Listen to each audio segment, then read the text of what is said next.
Greetings, friends, family, and survivors. I've actually made this video 4 times, I think, and deleted it, usually because of one misplaced word and not having any editing software set up yet. I have to delete it and start over. At any rate, the foundation is done, the cells are poured, it's wrapped in insulated blankets so we didn't freeze the footing, and I think that went well. And the contractor's going to come out and put in the mud sill and bolt the house down to the sill, and then they're done, and then I can start on the grading and the stairways. So that's going well. When Dad was here with us for a couple of weeks, I had him help me with this, prop it up, and I welded the extensions back on there so I could get it at the winter angle. And it really made a huge difference. You could see this one is just slightly east by about a degree, and the other one is west by about a degree. So that's just how it worked when I set the trailer there.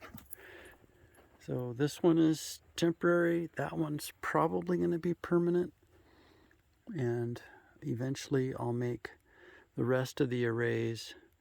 This one, pan slowly, and that array, and 500 more watts that adds to this array. I'll make them all like that one, about that high off the ground. That way there's room.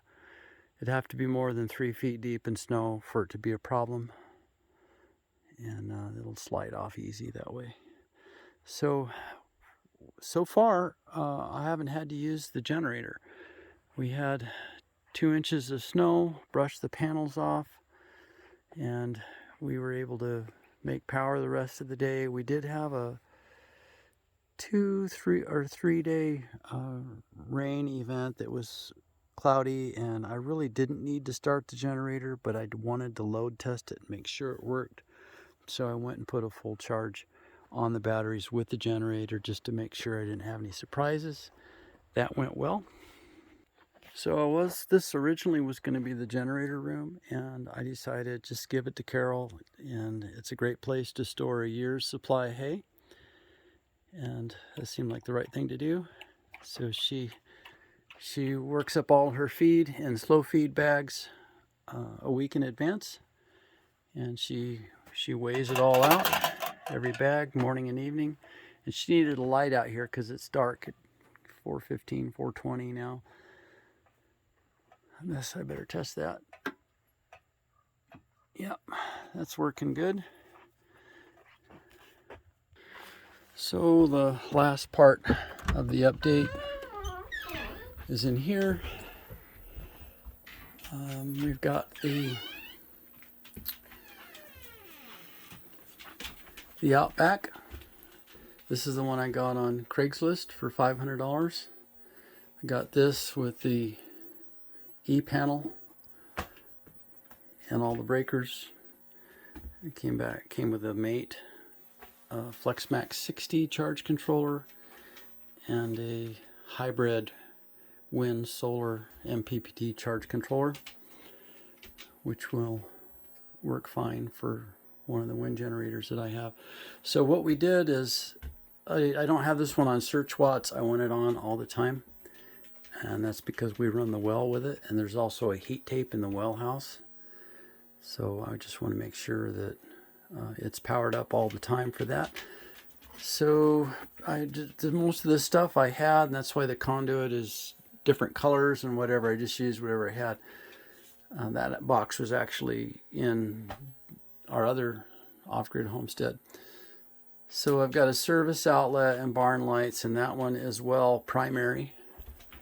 And what I did over here is this one is well auxiliary circuit, and I've got it here, and it's just wire nutted off in here. So if the Outback inverter goes down, I just wire nut in right here, and then I can run off the Magnum again.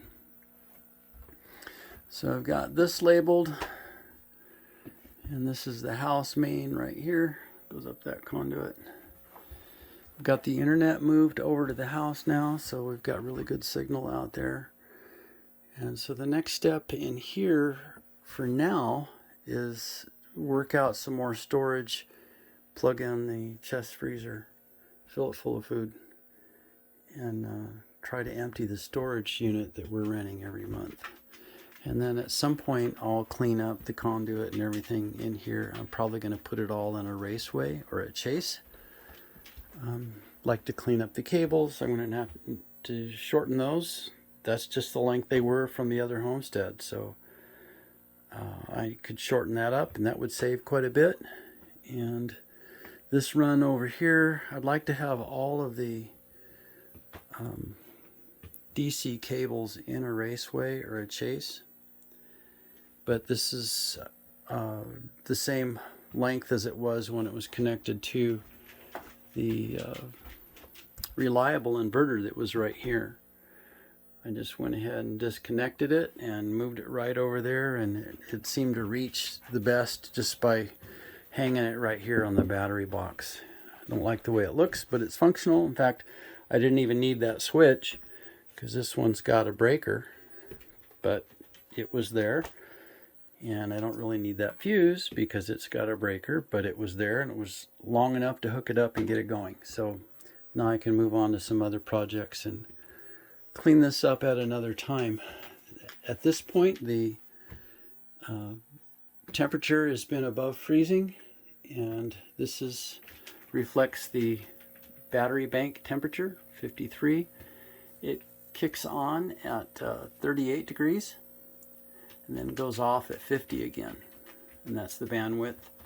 And what it does is it fires up a pump and a heater and starts pumping heated glycol through the batteries. And there's never been any issues at all this summer with heat at all. The batteries just stayed cool the whole time. It wasn't an issue, so I'm not anticipating ever having an issue. This room is super insulated. The batteries don't make any heat charging and discharging. It would be ambient air temperature. So if this room in here was 110 degrees, then the batteries could get to be 110 degrees, and that would be very bad. But this room typically stays in the 70s, even if it's 100 outside. So that's working just fine. Okay, a brief update. Hope everybody's doing well. Remember what Jesus said. I know there's an awful lot of distressful things happening on the earth today. And Jesus said to his followers, those that put their faith in him, when you see these things begin to come to pass, look up, for your redemption draws nigh. And I do believe that with all my heart, that the Lord is coming soon. Have a blessed night.